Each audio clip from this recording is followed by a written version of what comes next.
Questions without notice. The member for McMahon. Thanks, Mr Speaker. My question is to the Prime Minister. The Prime Minister has spent years making it harder for Australians to make ends meet. He supported cutting penalty rates and jacking up taxes, like his $44 billion Medicare levy increase. After 6 years of cuts and chaos, and just 6 weeks before an election, does the Prime Minister seriously expect his last-minute decision to copy Labor's bigger, better tax cuts for Australians will hide the last 6 years of cuts and chaos? Members on both sides. The member for Barker. The Prime Minister has the call. Thank you, Mr Speaker. I can assure the member that the Liberal and Nationals parties will never be borrowing any economic policy from the Labor Party. That will never happen, Mr Speaker. That will never happen, Mr Speaker. This side of the House will never say that some people deserve tax cuts and other people deserve tax increases, Mr Speaker, because on our side of the House we believe that when all Australians are working hard, all Australians deserve to keep more of what they earn. And on this side of the House we believe in the economics of aspiration, not the politics of envy and punishment that is pursued by the Labor Party as they run around seeking to drag people down under the pretence that they're trying to lift others up. Mr Speaker, I was wondering, what would be the point of Australians working hard under a Labor government? What would be the reward, Mr Member for Isaacs. What would be the point of starting a business? What would be the incentive to go out there and make that extra sacrifice? Because the harder you work under Labor, the harder it gets under Labor, Mr Speaker. The more you actually go out there and take risks to make Australia stronger and to make Australia the country it can be, Deputy Leader of the Opposition. Under the policies of the Labor Party, who just want to tax you more. Now, the evidence of that is more than $200 billion in higher taxes. That is what the Labor Party are proposing at the next election. And I heard that the member for McMahon, with his chest all beefed up out there, was puffing away about how he would have to bring down another budget, Mr Speaker, if he were to be elected and the Labor Party would be elected. Well, I tell you why they'd have to introduce another budget. Because they'd have to increase taxes, Mr Speaker. That is what the Labor Party would need another budget for, because you won't find tax increases in our budget tonight, Mr Speaker. You won't find that at all. But you'll find them thick and deep in the first Labor budget if that were ever to be inflicted on this nation. But instead, what people will get tonight is the first surplus budget in 12 years, Mr Speaker. That's what they'll get tonight. The last time the Labor Party had a surplus was 1989, Mr Speaker. I had long curly hair back then, Mr Speaker. That's how long that was ago, Mr Speaker. That's how long it was. That's a very long time ago, and thankfully the photos are in analogue, they weren't in digital. Mr Speaker, the last time that the Labor Party had any decent economic policy is beyond anyone's memory. So I can assure the member for McMahon I won't be reading his little book of big fat taxes that he wants to put on the Australian people when it comes to setting the economic policy for this nation. Mr Speaker, the budget that will be handed down tonight will be building our strong economy to ensure we can secure Australians' future. Just before I call the member for Dunkley, I'd just like to inform the House we have joining us in the gallery this afternoon the former member for Riverina, Kay Hull, on behalf of the House. A warm welcome. And we also have participants in the Interparliamentary Study Program who are joining us from parliaments all around the globe. On behalf of members, I extend a warm welcome to all of you.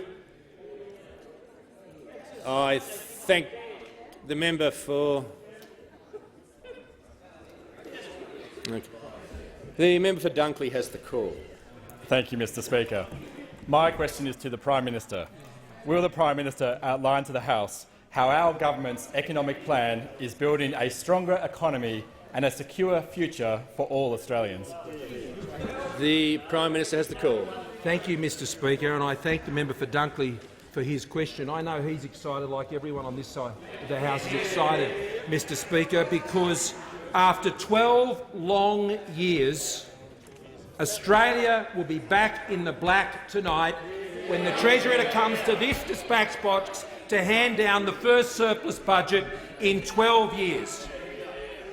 It's a long way back from when Labor was elected in 2007 and turned a $20 billion surplus into a $27 billion deficit in just 12 months, Mr Speaker. It's been a long way back. And what that tells us is, all the way back there, when the member for Lilly became the Treasurer, you vote Labor once, you pay for it for more than a decade, Mr Speaker. That is the consequence.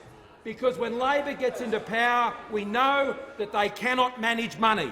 You vote Labor once and you pay for it for more than a decade because the Labor Party proposes to change it all. Change it all. Higher taxes on families, higher taxes on retirees, higher taxes on businesses, higher taxes on Australians who just want to work hard and get ahead and provide for their families. So that surplus has been achieved by getting the budget under control, and it's been achieved by getting Australians back into work, by building the strong economy which has ensured the highest growth in employment in a year that this nation has ever seen, with more than 1.2 million jobs created under the economic policies of this government. And the dividend of that? Guaranteed, delivered funding for essential services in health, in education, in pharmaceuticals, in disability care, in aged care. That is the dividend of a strong economy. You do not guarantee funding for essential services by increasing taxes. That is the false economy of the Labor Party, Mr Speaker, and that is the three-card trick they'll try and play on the Australian people. The plan that we have been implementing that has delivered a stronger economy and guaranteed record funding for essential services, Mr Speaker, is the plan that you will continue to see tonight. A balanced budget, paying down debt, lower taxes on all Australians without increasing taxes on any Australians, Mr Speaker, backing small and family businesses, ensuring that we're taking all industries forward, whether they're our mining industries and agricultural industries or our new frontier industries in the health and medical instruments sector. Mr Speaker, the infrastructure that both busts congestion and drives our economy forward. Mr Speaker, this budget will be delivering for the hard-working Australians who are making Australia stronger, and this budget is for them. The Leader of the Opposition. Thank you. My question is to the Prime Minister. The government has spent the last 12 months fighting Labor's bigger, better, fairer tax cuts. So after 6 years of cuts and chaos and just 6 weeks from an election, does the Prime Minister seriously expect his last-minute decision to imitate Labor's bigger, better, fairer tax cuts will con the Australian people into believing that the last 6 years of chaos, cuts and division didn't happen? The Prime Minister has the call. Thank you, Mr Speaker. Well, this is why we know Labor can't run the economy, because they can't add up, Mr Speaker. We legislated a $144 billion personal income tax plan after the last budget, and the Labor Party want to reduce that by $70 billion. So the Labor Party want to put up taxes on hard-working Australians. They want to put up taxes on retirees and people who have saved and paid taxes all their lives. The most insulting thing that the Labor Party has said about their appalling retirees' tax is they don't pay any tax. Mr Speaker, these Australians have paid tax all of their lives, and this Leader of the Opposition wants to put a $5 billion a year tax on retirees. And here they are, walking around like Brown's cows around the chamber, Mr Speaker, because they don't want to face the truth. They don't want to face the truth that under Labor you will always pay more. And we learnt this week it won't be just the $200 billion of higher taxes, Mr Speaker, because their big carbon target, Mr Speaker. You can call it a carbon tax, you can call it a carbon price. All I know is that people are going to be paying more, Mr Speaker, because of the reckless target Members on that both the Labor sides. Party want to put on everything that moves. They want to tell farmers what they can do on their property, Mr Speaker. They want to tell you what car you have to buy. Mr Speaker, this is a tax that is going to cost Australians in their wages $9,000 a year. This is what the Labor Party's reckless carbon target is going to do to our economy. And more than that, $36 billion of cost is going to be heaped on the businesses of Australia. Now, it takes a special form of genius for the Labor Party to come up with a tax that isn't even paid to the government. Under the member for Lilly, we had the mining tax that didn't raise any revenue. That was a special form of Labor genius. But $36 billion of forcing companies to buy foreign carbon credits from Kazakhstan or where else, Mr Speaker, how are businesses going to pay higher wages if they have to pay foreign carbon traders $36 billion, Mr Speaker? This is a tax on everything that moves, and the Leader of the Opposition can't even explain the details of it. He's had 5.5 years to explain to the Australian people how he's going to meet his reckless 45% emissions reduction target. Well, the simple answer is this. He's going to make Australians pay more for absolutely everything. Members on my left, the member for Flynn. Thank you, Mr Speaker. My question is to the Deputy Prime Minister, Minister for Infrastructure, Transport and Regional Development.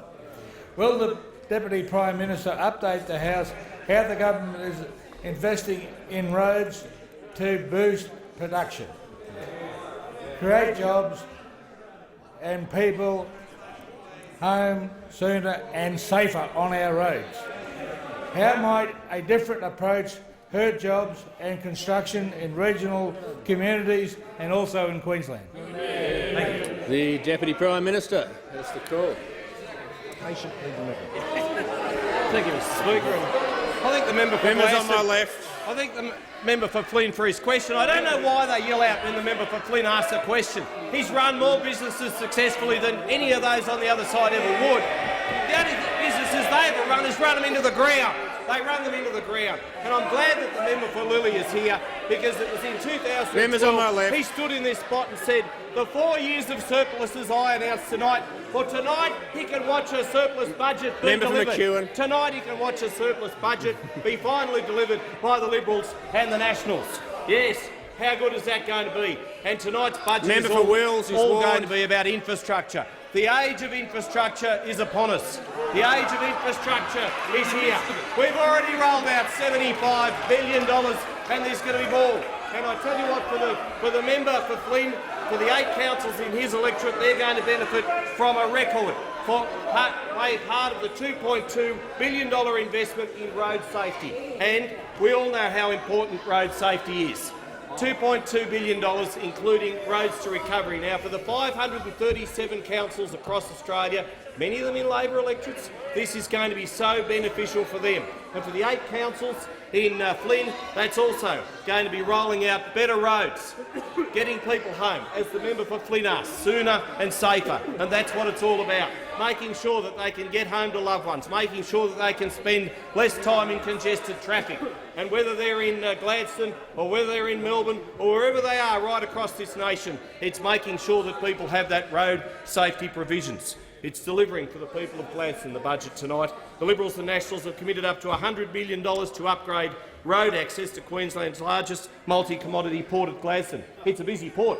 I've been there recently. We wanted to make it busier, even more busy. Gladstone residents will benefit from less heavy freight traffic vehicles on our local roads, Mr Speaker. It's going to address the budget safety concerns caused by heavy vehicles interacting with local and general commuter traffic, as well as supporting more efficient movement along key freight supply chains. This is big news for the big employing industries in Gladstone, big news for agriculture, big news for the mining resources sector, and they are writ large in Flynn. And the member for Flynn backs them all the way. But we've heard from those opposite, they do not back industry. No, they want to nationalise Queensland's land clearing laws. That's what they want to do opposite. Gone is Labor's view of appreciating the farmers who produce food and fibre. They want to nationalise land clearing laws, is what I said, member for Watson. You might like to pay a bit of attention because what you people want to do is take on Greens' preferences and ignore our farmers. Here instead, a tax on tradies, a tax on our farmers. And when our farmers and our tradies wonder why it all happened, wonder why their industries are being destroyed, we'll say the butler did it. The Deputy Leader of the Opposition. Thank you, Mr Speaker. My question is to the Prime Minister. This Liberal government has cut $14 billion from public schools, money that would have paid for things like literacy and numeracy programs and extra support for kids Deputy who Leader really of the need Opposition, it resume her most. seat. The member for Corangamite's right. You can't hear because all her colleagues around are interjecting. Well, I tell you what, I can't hear, so the Deputy Leader of the Opposition is going to begin her question again. Deputy Leader of the Opposition. Thank you, Mr Speaker. My question is to the Prime Minister. The Liberal government has cut $14 billion from public schools, money that would have paid for things like literacy and numeracy programs and extra support for the kids who need it most. After 6 years of cuts, chaos and neglect, why should Australian families believe anything this Prime Minister says about education? The Prime Minister has the call. Thank you, Mr Speaker. I don't know what would be more concerning if a Labor government was elected. The member for Sydney sitting around the National Security Committee of Cabinet or sitting around the Expenditure Review Committee, because maths is certainly not the member for Sydney's strong suit, or geography for that matter, Mr Speaker. Because what the member for Sydney has done is come in here and do what the Labor Party always does before an election and speak total mistruths to the Australian people. It may come of some interest to the member for Sydney that funding, recurrent funding for government schools, state schools, from the Commonwealth Government from 2013 to now has increased by 57%, Mr Speaker. Now, only under the member for Sydney's arithmetic would an increase in funding of that order be constituted as a reduction, Mr Speaker. But it gets better than that because, Mr Speaker, the forecast increase on our spending plans is to increase funding for schools in her own electorate of Sydney by 60%, Mr Speaker. So how does the member for Sydney parade herself around the country pretending to be someone of economic competence, which is quite a stretch, Mr Speaker, even in the Labor Party, when these most simple issues of arithmetic are beyond her? Under our government, under our strong economy, that we have put the processes in place and policies to support Australians to go out there and work hard and make our economy strong. We have record funding of state schools and independent schools, Mr Speaker, record funding, and that record funding increases all out into the medium term. So I say to the Australian people, don't be swindled by the mistruths of the Labor Party. You remember what they said before the last election. They said we were going to sell Medicare, Mr Speaker. They said we were going to sell Medicare. Mr Speaker, today Medicare has the highest level of funding and the highest level of bulk billing in Australia. Member for Kingston and the member for Hotham. Under our government, Medicare has never been stronger in this country, Mr Speaker, and under the Labor Party all you will get is falsehoods and mistruths. Don't be conned by Labor. The member for Kennedy. Minister for Jobs, hasn't the LNP and ALP's free markets seen exports skyrocketing? Motor vehicle industry exported, clothing and footwear exported, petrol exported, white goods exported, half the seafood, pork and vegetable industries exported, and 25% of our electricity. Coal miners, power workers, jobs gone to Chinese solar factories. Minister, a royal commission? To meet imports, haven't we sold 83% of our minerals, 93% of our coal seam gas, our airports, our coal ports, our 5 biggest farm in their lands? Corporate colonisation? Are the ALP, LNP on the take or just plain stupid? The Minister for Jobs. You just made a very good point at the end. Thank you, Mr Speaker, and I thank the member for Kennedy for his question. Respectfully, I would say the answer to his question is no, but I have to say, as this is my last week of question time, there are many things that I am going to miss about this place, and one of the things that I will miss are the questions from the member for Kennedy, his wonderful way of combining Aussie vernacular with haiku poetry. So I'm going to do my very best to actually address the theme of his question, which is about the Australian economy and the Coalition's plan for our economy. And the Coalition's economic plan for our economy is delivering lower taxes, a growing economy and, of course, a record number of jobs in this country. And I'm proud to report to the House that we have a record number of Australians in work now, more than at any other time in our history. We have, under our economic stewardship, seen more than 1.2 million jobs created in this country, and the majority of those jobs have in fact been full-time jobs. And I'm very proud to be able to report to the House that over the past 12 months that we have seen around 300,000 jobs created, and of those jobs created, 3/4 of them have been full-time jobs. And it is a great credit to the economic plan that we have put in place that has seen that happen. We have also seen unemployment drop now to a number that has a 4 in front of it, 4.9%. And again, it is due to the hard work and effort of the Coalition team on this side of the chamber, a team that, of course, has lowered taxes for small and medium-sized enterprises so that they can invest in their businesses and so that they can employ fellow Australians. In fact, 98% of all business in this country is small and medium-sized enterprises, including farmers, and they employ around 7 million Australians. And part of our economic plan has been to deliver free trade agreements that open up new export markets for those farmers, for those small and medium-sized enterprises. Free trade agreements with China, with South Korea, with Japan, with Hong Kong, closer economic relations, of course, with Singapore, with India, with Indonesia, and the Trans-Pacific Partnership, all delivering so that we can see new markets available to people who are working hard here in Australia. And he asked about electricity prices, and I'm sorry to say that we have seen in recent times that there is a plan for higher electricity prices, and it is of those opposite who want to bring in a plan for a carbon tax 2.0. The minister's time has concluded. I call the member for Fisher. Thank you, Mr Speaker. My question is to the Attorney-General.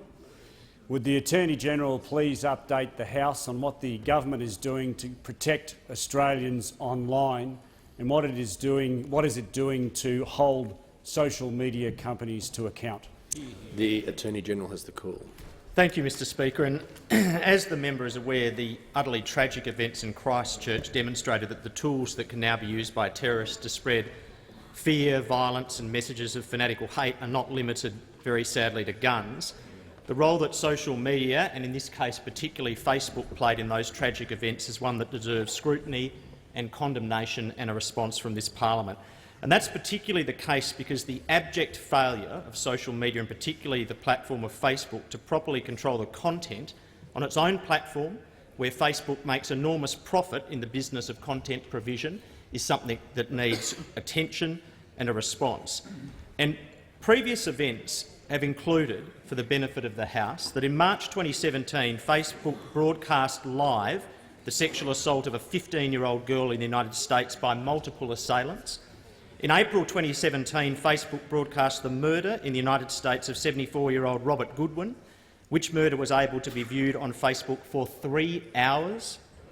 Facebook is also responsible for the showing of 2 videos of a man in Thailand killing his 11-month-old daughter, which were available for 24 hours before being removed and were viewed over 370,000 times.